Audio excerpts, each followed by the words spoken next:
You're listening to the Final Say Radio Show, a Rappaport Media production, with your host Brett Rappaport and co-host John Rappaport. So without further ado, let me bring our good friend back, Kori Schake with the Hoover Institute. Kori, it's a pleasure to have you on our show today. Oh, good to be back with you guys. And we've missed you. Thank you very much.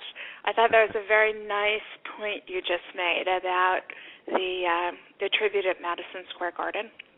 And one of the things that I really loved about it was just how American it felt. And you were talking about a band who's not Americans, which goes to the universality of our values, actually. That's right.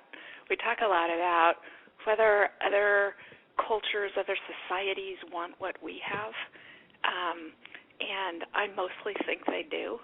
And one of the fingerprints of that is just how sympathetic people are when things go bad for us, because things don't very often go bad for us. It's really nice. No, it is. And when you think about it, as crazy as the world is, when you have a tsunami, hit somewhere in Asia, where you have the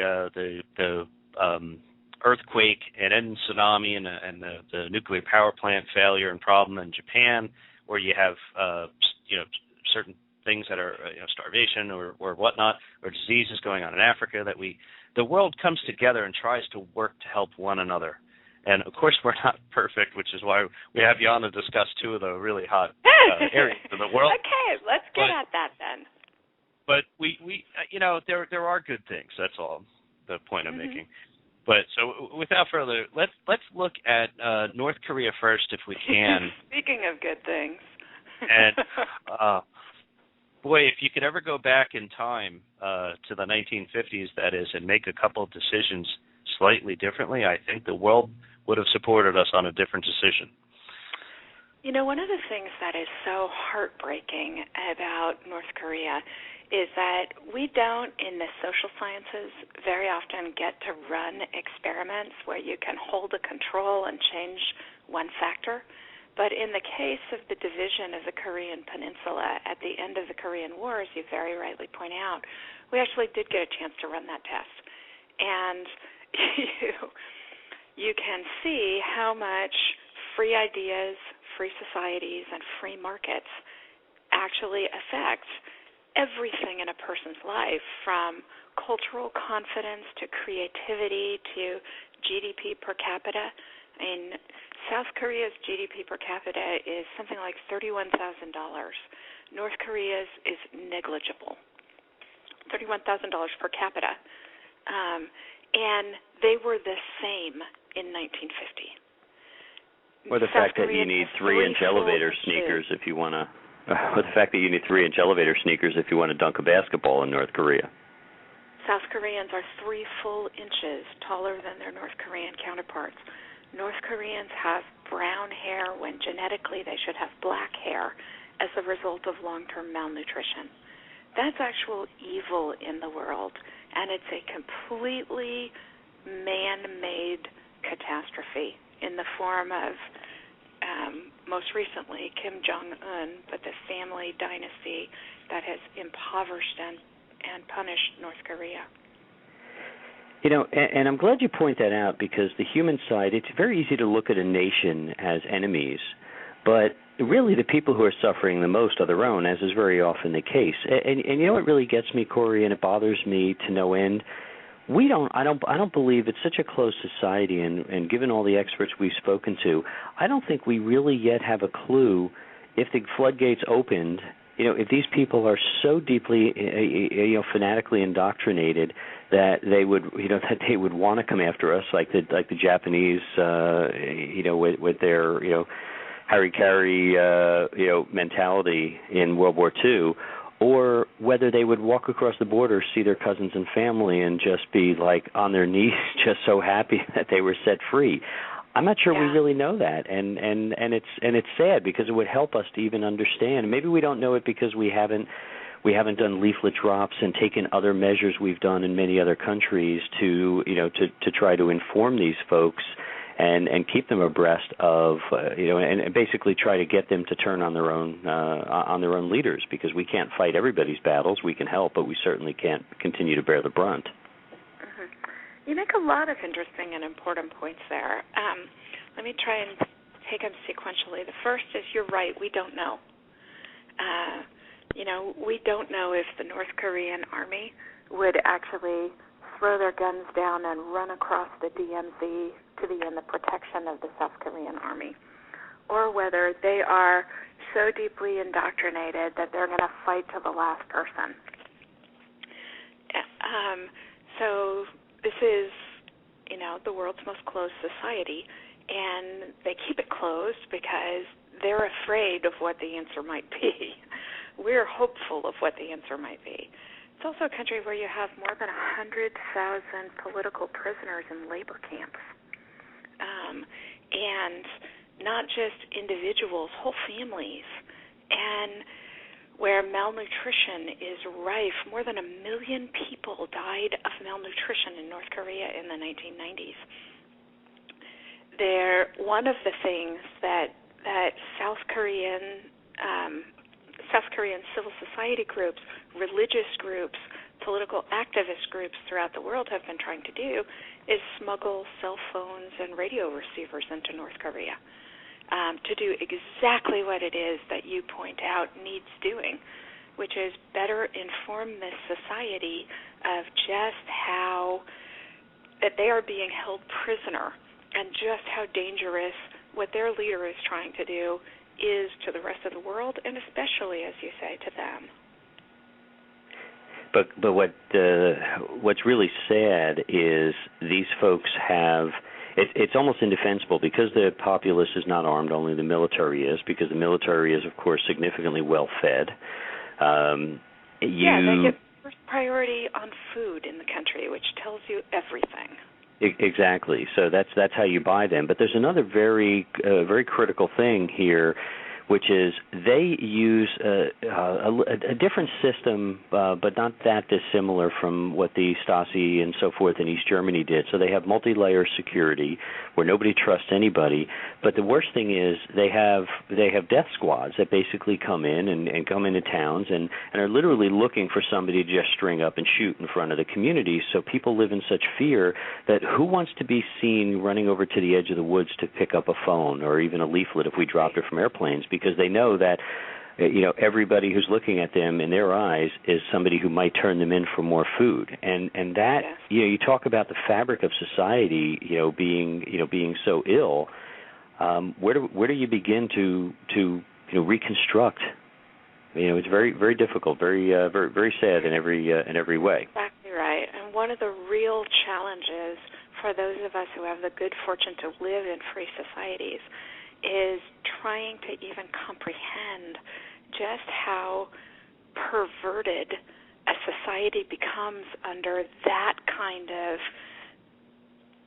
authoritarianism, where people are incentivized to turn on each other and betray each other, children against parents. That leaves deep and profound scars. That because we live such a more blessed existence than that, we don't have a government that we're in danger from. It's very hard for us to even imagine how deep those scars run. And I think some of the things that we get wrong in our policies, with Russia policy after the end of the Cold War, with Iraq after the overthrow of Saddam Hussein, with trying to imagine Korean unification, is that we dramatically underestimate just how deep those kinds of scars go and just how hard it is to fashion a society of civic responsibility, of connectivity after those kinds of patterns have been generations in a society. Yeah, it's an excellent point. It's very interesting that we have the way we view the world, but quite often, and you just said it perfectly, when we're dealing with foreign policy, we don't look at it through the eyes of the people that we're trying to negotiate with or have dealings with. And so when we look at North Korea, there are numerous questions I have right now, as you know, in today's terms, as opposed to what we've experienced in the past years with North Korea. That is, are the threats coming from this new leader, Kim Jong-un? Are we to take them more seriously? Because they're obviously upscaled threats, and he's a new leader. We don't know all that much about him. He doesn't have a proven track record. The next question would be, when we look to China, is China, what are we going to have to give up to get China to come to the table and try to convince North Korea to backing down? Or are we going to have direct talks with Korea? Are we going to give in again? Are we going to give them aid and revisit this a year from now with more problems? Yeah, I think you're exactly right. Those are the important policy questions. One of the most interesting theories about this latest round of provocations by the North Korean government is the possibility that China is the focus of it, not us. And here's the argument. You see this pattern over the last 25 years with North Korea where they will do something dangerous, fire a missile over the Sea of Japan, reveal the existence of their nuclear weapons program, sell parts to the Pakistanis and others, and then expect us to bribe them to stop doing that. And it's mostly worked. We have mostly tried to bribe them because we can't think of any better options. But the U.S. government across the last two administrations has tried very hard to bring the Chinese along, to understand not just that the Chinese are supporting the Koreans, but why. And it sounds like the Chinese are really fearful that the North Korean government is on the brink of collapse, and what that will mean is massive migration of starving North Koreans into China, which is something the Chinese don't want, and they don't want to have to actually barricade the border to prevent that from happening. And the last two U.S. administrations have tried to get the Chinese to, for example, participate in the sanctions instead of just voting for them and doing nothing. And this latest round of sanctions, after the North Korean nuclear test in February, the Chinese were making more of an effort than they had previously to honor the sanctions. They've actually been inspecting Korean cargo and things. And one of the most interesting theories about what Kim Jong-un is doing with all these threats of war is he's actually trying to threaten the Chinese into backing down from enforcement of sanctions. That's actually very interesting. You're one of the few I've heard take that tact on this, Kori. I think it's a brilliant analysis. Whether it's accurate or not is hard to tell. Yeah, it is too soon to tell. Because we don't. Yeah, well, because we just don't simply know. I want to change gears on this slightly though, because I think. I'll transition by saying I think at minimum the Chinese have been playing with fire and it may be backdrafting on them. And that may be the best we can hope for in this scenario, because there is no better scenario if they in any way have malicious, overt, ill intent toward the Korean peninsula themselves, meaning South Korea, then this problem is far worse than we can imagine. So let's assume the best case scenario, which is China is simply worried about getting burned by a fire they set. I think there's another big fire here, which is the fact that I think some of the manipulation is also a game of brinksmanship and a game of delay tactics, because Iran has learned a very valuable lesson from North Korea, and that is all we have to do is let... Hello? Oh, sorry, John fell off for a second. Kori, okay. We'll get him back on in a second. If we can, I saw a report. I think where he was headed was that what everyone's learning is that you get across the nuclear threshold as fast as you can, because then the United States won't overthrow your government no matter what you do. And, in fact, that's a very dangerous lesson, and it is what we're teaching people, both with Iran and with North Korea. Yeah, and I agree with that assessment. I mean, I think that the evidence is definitely there. If you look at Pakistan, if you look at India, you look at even North Korea. I mean, North Korea may or may not be able to put a nuclear warhead on a missile. According to this administration, we don't know that. But we saw rumblings elsewhere that said that they may in fact be able to put a crude, maybe not reliable, but a crude weapon on a warhead. But to me, why find out? I think we have to address it before we know for sure. You're exactly right.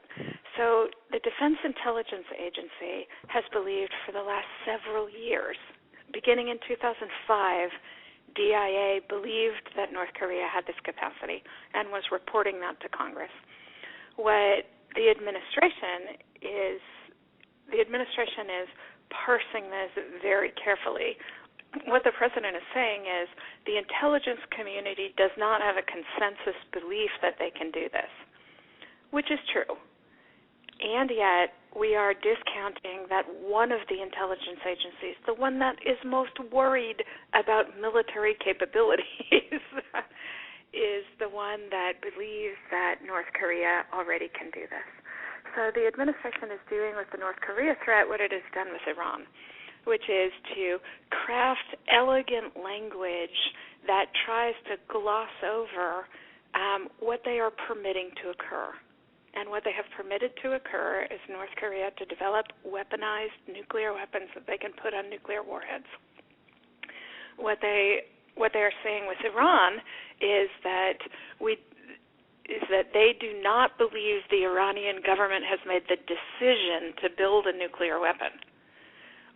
What they mean is that, yes, they're making enormous progress and fast, but we don't believe they've actually put the pieces, assembled the pieces yet, and they're waiting for some other time to do it.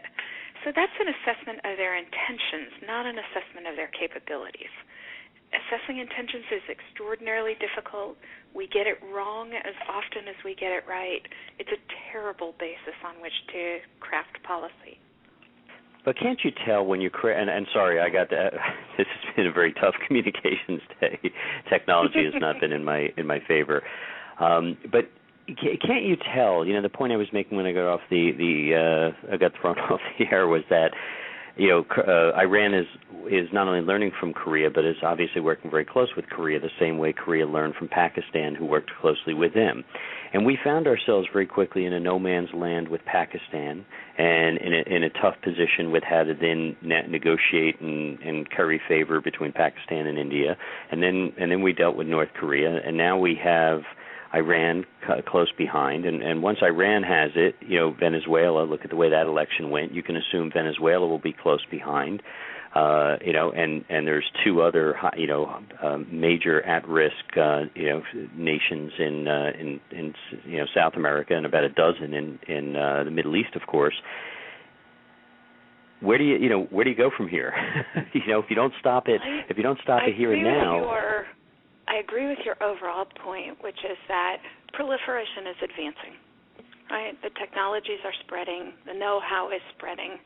We are looking at a world in which the non-proliferation regime that has held pretty well since 1945 is starting to erode, and we're going to have a lot more nuclear powers in the world 10 years from now than we have now, unless we set a different precedent and prevent countries from crossing the threshold. And the only way you do that is to do that, right? And we're not doing that. So if Iran crosses the nuclear threshold, Saudi Arabia, who funded the Pakistani program, is already saying that they will cross the threshold. And the subtext of that is they have a handshake agreement with the Pakistanis to provide them with a weapon. And if the Saudis go, why won't the Turks call in their marker for nuclear sharing in NATO? Why won't the Egyptians cross the threshold? Why? Yes, we're looking at dominoes falling in the case of nuclear proliferation. And that's partly why preventing Iran from crossing the threshold matters so much as a precedent. They're signatories of the Non-Proliferation Treaty. if a signatory of the Non-Proliferation Treaty can build a weapon within the confines of what are supposed to be airtight restraints, then the treaty has no meaning, and there are no effective restraints. That's absolutely correct. If we can, Kori, if we could transition to Jordan, we have about 3.5 minutes left. Mm-hmm. But if we could transition to Jordan, a couple things here. One is that, we're always afraid that Jordan could become unstable very quickly. We know there are a lot of trouble. There is trouble there. And mm-hmm. two issues I have. One is I saw an article that it's possible that some rockets just fell in Aqaba for coming from the Sinai. And the main issue I have is that Jordan is, the separator between Iran and Israel. The trouble we have is, if Jordan falls, what's there to stop, Israel from really being completely surrounded at this point by enemies? Because I'd consider Jordan to be a friend of Israel right now. Well, let me take the 2 points of that separately. First, the Sure. Jordan falling part, which by itself would actually be a terrible thing. That is, for the people of Jordan, Yes. It would be a terrible thing, not just for its effects on Israel. And Jordan's under an enormous amount of pressure from refugees coming from Syria, from radicalization in the neighborhood, lots of pressure on Jordan just now. But the government's looks to me like it's making good choices. They are gently trying to open up the political process to Jordanians of Palestinian descent. The elections that they had last month looked to go pretty well. They're playing a bad hand quite well, and I think the president going there and making promises of greater assistance from us, the fact that our militaries have been working very closely together to help share the burden of what Jordan's experiencing, makes me a little bit more hopeful that Jordan can keep on its feet. On the Israel question, there's so much that's interesting and important and going on. The Egyptian-Israeli cooperation looks to me better than it's been in a very long time. Because, crazily enough, the Morsi government's actually quite serious about policing Sinai, and they are flooding tunnels that Hamas has dug into Gaza. So there's the possibility of upsides for Israel in what's happening, but the Iranian infiltration of Syria is a huge set of risks for Israel. I think the killing of the IRGC general in Syria, my guess is probably by Israeli agents, about 2 months ago, was intended as a warning signal to the government of Iran that we and the Israelis see what they are doing and are not going to permit it to continue. And it would be very good if we prevented it from continuing. Sorry, Kori, just try to be quick because we're running out of time. Sorry. Quick question on the Iraq oil pipeline that would run all the way down to Aqaba. Do you see that as a possible stabilizing force, provided Iraq doesn't fall to Iran? Yeah, hard for me to tell. It depends on whether the Kurdish regional government and the Iraqi central government are able to work out an agreement that isn't going to be precipitous of violence between them. And it's not clear to me that is yet worked out. But pipelines to Aqaba, I think, would be a good thing as a general rule. Well, Kori, we have to say goodbye, unfortunately. It's always such a pleasure to speak with you, and we can go on about so many things. I enjoyed it very much. You're always so busy, so get less busy, come on more often, and we'll be fine. Thank you very much. Okay, it's a pleasure. We'll talk to you soon. That's Kori Schake with the Hoover Institute. Always a pleasure.